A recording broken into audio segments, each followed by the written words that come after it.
Ajeno, por Tere Zamora.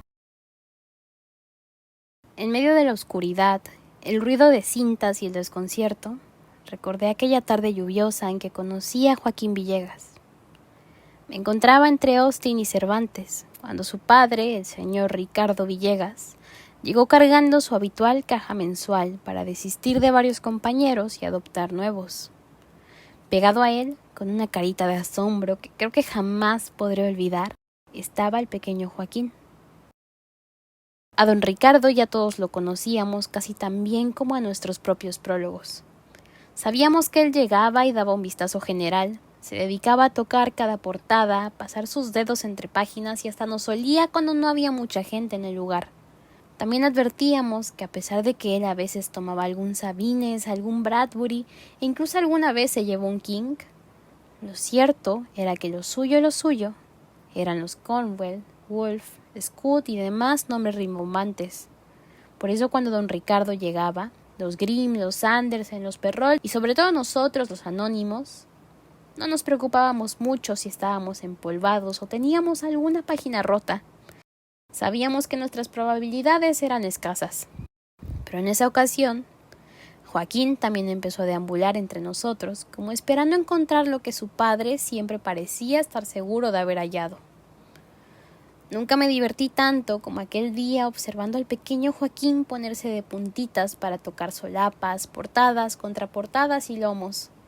Cerraba los ojos mientras exploraba con el tacto montones de hojas. Era como ver una abejita buscando el néctar de una flor. No estoy seguro de cuántas horas pasaron, pero mientras don Ricardo ya había terminado su búsqueda y se encontraba ahora sentado en un banco muy cerca de mi mesa, Joaquín continuaba tocando y olisqueando a cada uno de mis compañeros. Al principio creí que lo hacía como un acto de imitación a su padre, pero no tardé en darme cuenta de que Joaquín se estaba haciendo de una búsqueda propia. El niño se había encargado en unas horas de construir el método que seguro lo acompañó por el resto de su vida. Claro que yo no podría saber si todas las veces que regresó lo repitió de la misma forma, porque ese fue el día en que Joaquín Villegas me eligió. La biblioteca de los Villegas era mucho más grande y ordenada que mi viejo hogar.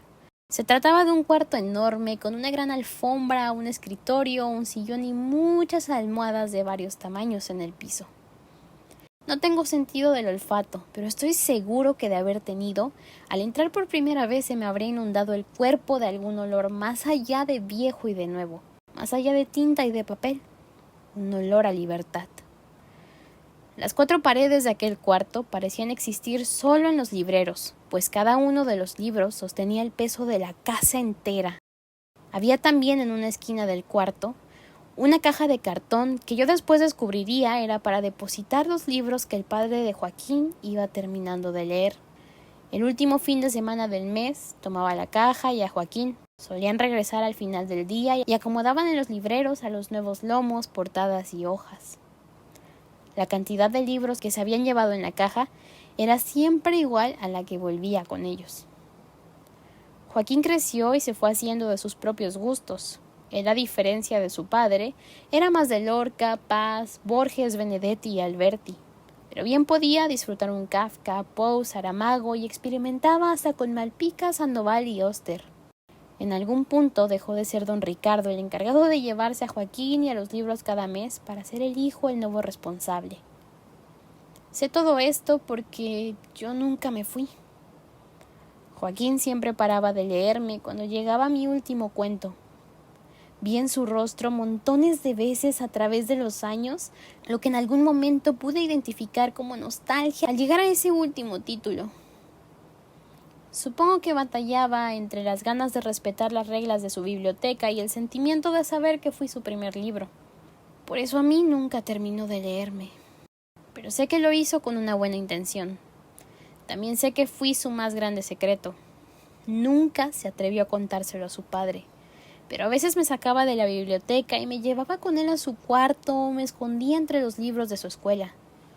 Cuando su padre murió, Joaquín dejó de visitar la biblioteca, por lo que se sintió una eternidad. Pero en algún punto regresó para continuar con el tráfico de libros leídos y nuevos justo como don Ricardo le había enseñado. El día que conocí al hijo de Joaquín, supe que él nunca llegaría a compartir su alma con nosotros de la manera en que su padre y su abuelo lo hacían. El niño lo intentó y lo intentó, pero sé que jamás sintió la misma conexión con nosotros que don Ricardo y Joaquín.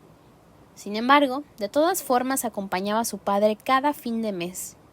Al principio, igual que Joaquín con Ricardo, era el padre el encargado de cuidar al niño y la caja, y conforme pasaron los años invirtieron los papeles, con la diferencia de que el hijo de Joaquín nunca lo hizo con la misma ilusión que el padre o el abuelo. Quizás eso era lo que le pesaba, o tal vez simplemente era cosa de cambios generacionales. Quiero pensar que esa fue la razón por la que Joaquín nunca le contó de mí a su hijo, ni siquiera cuando estaba a punto de morir, pues don Joaquín Villegas confiaba en que su hijo se encargaría de mantener viva la biblioteca de los Villegas. Fui el primero al que el muchacho metió en una de las cajas que había llevado a la biblioteca luego de la muerte de su padre.